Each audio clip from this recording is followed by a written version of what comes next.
Veneto abbiamo 485 organizzazioni di protezione civile.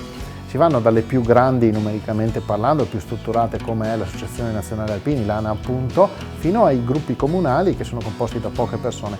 Sono tutte organizzazioni che sono fondamentali per il nostro sistema perché ognuna ha delle specializzazioni e delle caratteristiche che la rendono diversa dall'altro. Quindi questa rete fatta dai gruppi più grandi e dai gruppi più piccoli è fondamentale nella gestione di un'emergenza.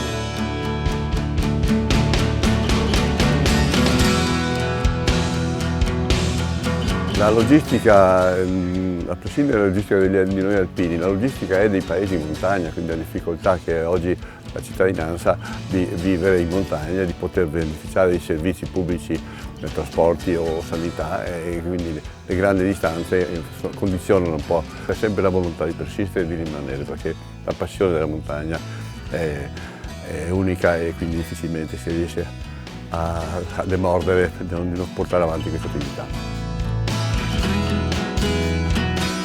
In questo momento ci troviamo presso la sede ufficiale della sezione Cadore dell'Associazione Nazionale Alpini. Essendo un'associazione d'Arma, dipendiamo direttamente dal presidente dell'ANA Cadore, dal presidente sezionale. Vista la vastità del territorio, siamo strutturati su 3 squadre principali che hanno sede a Borca di Cadore per quanto riguarda la Val Boita, nel centro Cadore e per il Comelico a Padola c'è la sede ufficiale. In più c'è, che fa parte sempre, c'è una sezione specialistica di antincendi boschivi e c'è una squadra a Cortina è aggregata alla squadra del centro Cadore.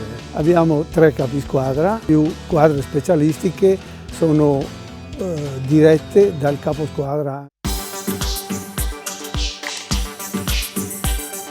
La Protezione Civile sezione Cadore è composta da una 70ina di volontari, alpini e aggregati.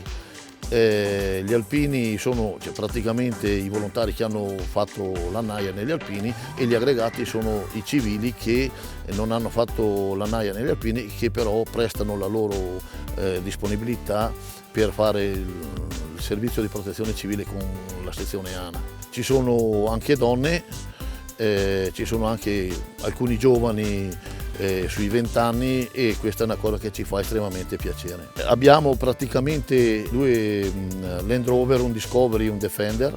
Abbiamo un Iveco Daily 4x4 che è destinato all'attività di antincendio boschivo e un Fiat Ducato per il trasporto di persone, una Panda 4x4 e un Opel Vivaro, un nuovo acquisto.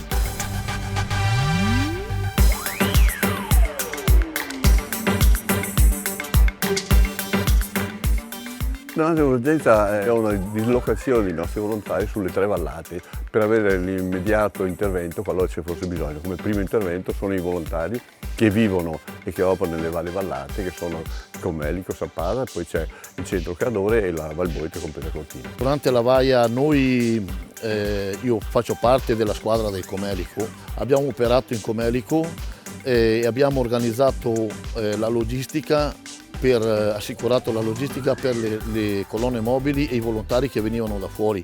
Non conoscendo i luoghi era necessario, abbiamo avuto dei volontari che hanno operato all'interno del COM, abbiamo assicurato la copertura radio del Comelico in assenza di comunicazione per mezzo del ponte radio che c'è stato acquistato da parte del comune di Comelico Superiore. Molto impegnativo per quanto riguarda le vallate, in quanto le vallate principalmente per il Comelico e per la Val Boita. Nel primo momento sono stati impegnati nell'intervento anche lì per monitorare i corsi d'acqua, dopodiché c'è stato il disastro totale e lì poi sono stati impegnati per una quindicina di giorni anche per portare queste persone che arrivavano da fuori sulle varie zone di intervento.